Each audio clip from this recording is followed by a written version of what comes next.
نحمده ونصلي على رسوله الكريم أما بعد فأعوذ بالله من الشيطان الرجيم بسم الله الرحمن الرحيم رب اشرح لي صدري ويسر لي أمري واحلل عقدة من لساني يفقهوا قولي آمین۔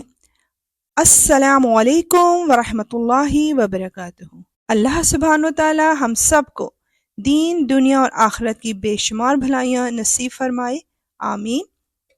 تو آئیے قرآن پاک کو نبی پاک صلی اللہ علیہ وآلہ وسلم کے طریقے سے پڑھنے کی کوشش کرتے ہیں، یعنی جہاں آیت رحمت آئے گی وہاں رک کے ہم انشاءاللہ اپنے لیے بھی رحمت کی دعا کریں گے، اور جہاں آیت عذاب آئے گی تو وہاں رک کے اللہ تعالیٰ سے پناہ مانگیں گے انشاءاللہ۔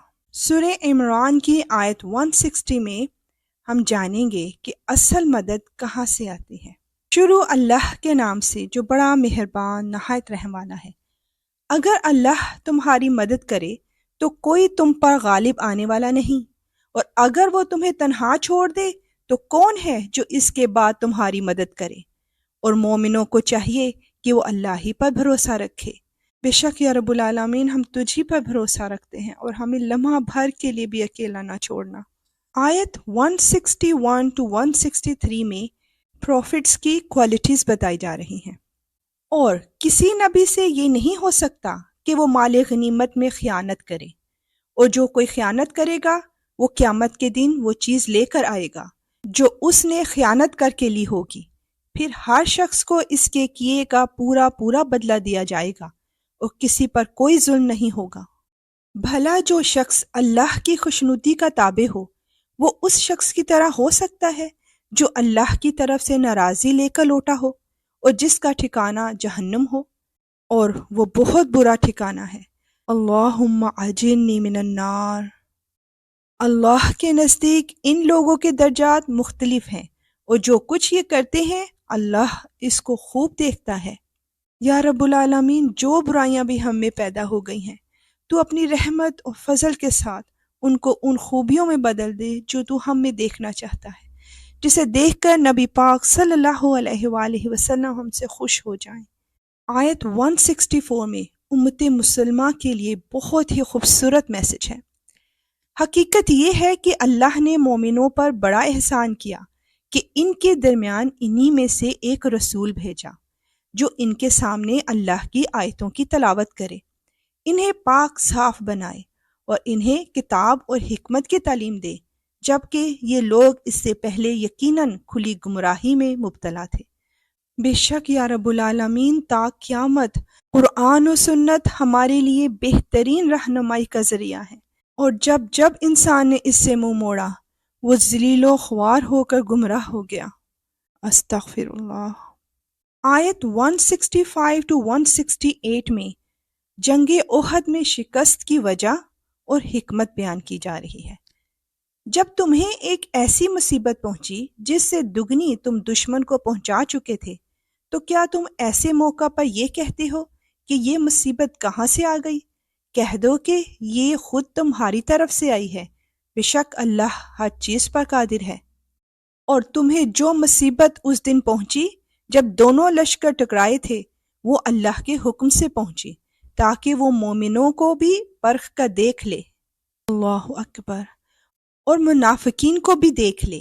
اور ان منافقوں سے کہا گیا تھا کہ آؤ اللہ کے راستے میں جنگ کرو یا دفاع کرو، تو انہوں نے کہا تھا کہ اگر ہم دیکھتے کہ جنگ کی طرح جنگ ہوگی تو ہم ضرور آپ کے پیچھے چلتے۔ اس دن جب وہ یہ بات کہہ رہے تھے وہ ایمان کی بنسبت کفر سے زیادہ قریب تھے۔ وہ اپنے منہ سے وہ بات کہتے ہیں جو ان کے دلوں میں نہیں ہوتی، اور جو کچھ یہ چھپاتے ہیں اللہ اسے خوب جانتا ہے۔ بے شک یا رب العالمین یہ وہ لوگ ہیں جو اپنے شہید بھائی کے بارے میں بیٹھے بیٹھے یہ باتیں بناتے ہیں کہ اگر وہ ہماری بات مانتے تو قتل نہ ہوتے۔ کہہ دو کہ اگر تم سچے ہو تو خود اپنے آپ ہی سے موت کو ٹال دینا۔ بے شک یا رب العالمین اگر تو فتح دینے کی قدرت رکھتا ہے تو شکست دلوانے کی قدرت بھی رکھتا ہے، اور تیرا کوئی کام اور حکم حکمت سے خالی نہیں۔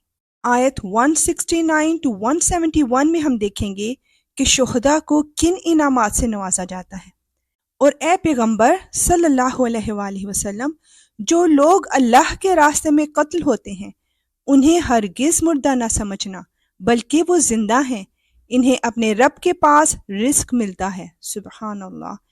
اللہ نے ان کو اپنے فضل سے جو کچھ دیا ہے وہ اس پر مگن ہیں، اور ان کے پیچھے جو لوگ ابھی ان کے ساتھ شہادت میں شامل نہیں ہوئے، ان کے بارے میں اس بات پر بھی خوشی مناتے ہیں کہ جب وہ ان سے آ کر ملیں گے تو نہ ان پر کوئی خوف ہوگا اور نہ وہ غمگین ہوں گے۔ سبحان اللہ۔ وہ اللہ کی نعمت اور فضل پر بھی خوشی مناتے ہیں، اور اس بات پر بھی کہ اللہ مومنوں کا اجر ضائع نہیں کرتا۔ یا رب العالمین، تو ہمیں بھی شہادت کا رتبہ نصیب فرماتے ہوئے ان نعمتوں سے لطف اندوز ہونے کا موقع عطا فرما۔ بے شک تجھ سے بڑھ کر کوئی قدردان نہیں۔ اے اللہ، مانوس کر دے ہماری وحشتوں کو ہماری قبروں میں، اور قرآن کی وجہ سے ہم پر رحم فرما، اس کو ہمارے لیے نور، ہدایت اور رحمت کا ذریعہ بنا۔ یا اللہ، جو ہم بھول جائیں ہمیں یاد کروا دینا، اور وہ کچھ ہمیں سکھا دے جو ہمیں معلوم نہیں۔ دن کی گھڑیوں میں، رات کی گھڑیوں میں تلاوت کی توفیق عطا فرما، اور اسے ہمارے لیے دلیل بنا دے۔ بے شک تو ہر چیز پر قدرت رکھنے والا ہے۔ آمین۔ انشاءاللہ ملیں گے نیکسٹ آیات کے ساتھ۔ اب اجازت، وآخر دعوانا ان الحمدللہ رب العالمین۔ سبحانک اللہم وبحمدک، اشہد ان لا الہ الا انت، استغفرک واتوب الیک۔ السلام علیکم ورحمۃ اللہ وبرکاتہ۔